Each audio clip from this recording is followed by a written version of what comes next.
안녕하세요. 법무법인 성지 파트너스입니다. 소액이라 금방 다시 채워 넣을 생각이라.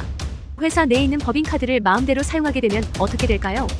법인카드를 마음대로 사용해 업무상 횡령죄를 적용받는 사례가 늘어나고 있는 만큼 오늘은 법카무단 사용하였을 때 어떠한 처벌을 받게 되는지, 그리고 사안에 따른 대응 전략 방법에 대해 알아보겠습니다. 업무상 횡령이라 불리는 해당 죄명은 회사에 소속되어 있는 직원이 업무상의 임무를 다하지 않은 채 회사 내 자금을 임의로 유용하였을 때 적용하는 죄명을 말합니다. 권한이 없는 사람이 사용자의 승낙을 받지 않고 법카무단 사용하였다면 형사처벌 대상이 될 수 있습니다. 대개 횡령이라 하면 큰 금액만 처벌받게 될 것이라 생각해 대수롭지 않게 여기고는 합니다. 그러나 그 금액이 소액이거나 다시 반환했다 하더라도 직원 횡령으로 법적인 처벌이 이루어집니다. 타인의 돈을 무단으로 사용하였다면 일반 횡령죄가 성립하지만 회사 내의 자금을 임의대로 사용했다면 업무상 횡령죄를 적용합니다. 업무상 임무를 위배하여 횡령죄를 저질렀다면 10년 이하의 징역 또는 3천만 원 이하의 벌금형이 선고됩니다. 만일 법카무단 사용 금액이 5억 원을 초과한다면 특정경제범죄, 가중처벌 등에 관한 법률에 의거하여 형량이 보다 높아집니다.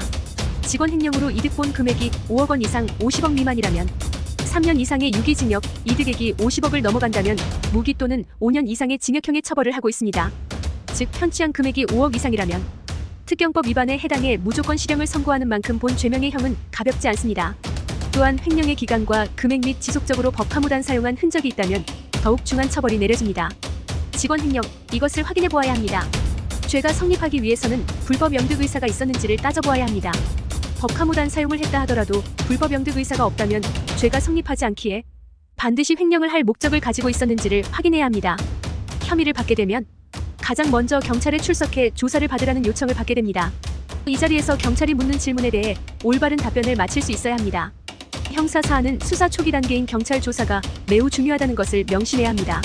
경찰 조사 시 본인이 어떠한 진술을 하는지에 따라 사건의 방향과 대응 방법이 달라지게 되므로 법카무단 사용으로 업무상 횡령에 따른 법적 절차를 앞두고 있다면 형사 사안에 대해 많이 다루어 본 변호인의 조력을 통해 자신의 입장을 소명하시기 바랍니다.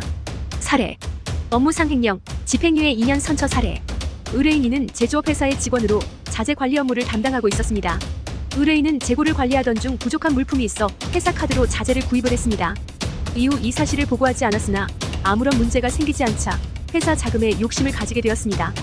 게다가 회사가 자금을 제대로 관리하지 않고 있다는 사실을 알게 되자 법인카드를 마음대로 사용하기 시작했고 장기간에 걸쳐 1억 2천만 원의 금액을 사용했습니다.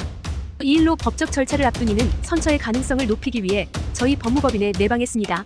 해당 사안을 담당한 변호인은 다음의 방법으로 이를 조력했습니다. 먼저 의뢰인의 선처를 구하는 동료 직원들이 매우 많다는 점과 자신의 잘못을 모두 인정하고 시인하였으며 횡령 금액을 전부 변제한 점, 잦은 퇴사 및 회사 대표와 합의한 점을 정리한 변호인 의견서를 제출했습니다. 이후 재판에서도 의뢰인의 입장에서 최대한의 선처를 내려줄 것을 간곡하게 청했습니다. 법원은 이 내용을 검토한 후 유리한 사정을 참작하여 집행유예 2년의 선처를 하였습니다. 의뢰인은 특경법을 위반한 것은 아니나 억 단위의 돈을 횡령하여 실형을 선고받을 가능성을 배제할 수 없었습니다. 그러나 적시에 도움을 얻어 유리한 정상 사유들을 전달해 재판부로부터 집행유예 결과를 받을 수 있었습니다. 본 사안은 횡령 금액과 횟수 및 기간 등에 따라 구체적인 처벌 수위가 달라지게 됩니다. 그러므로 혐의를 받게 되었다면 법률적으로 검토를 받아보는 것을 권하며 형사적인 책임이 주어진 상황이라면 초동 수사부터 형사 변호인과 동행하는 것이 좋겠습니다. 이상 법무법인 성지 파트너스였습니다. 감사합니다.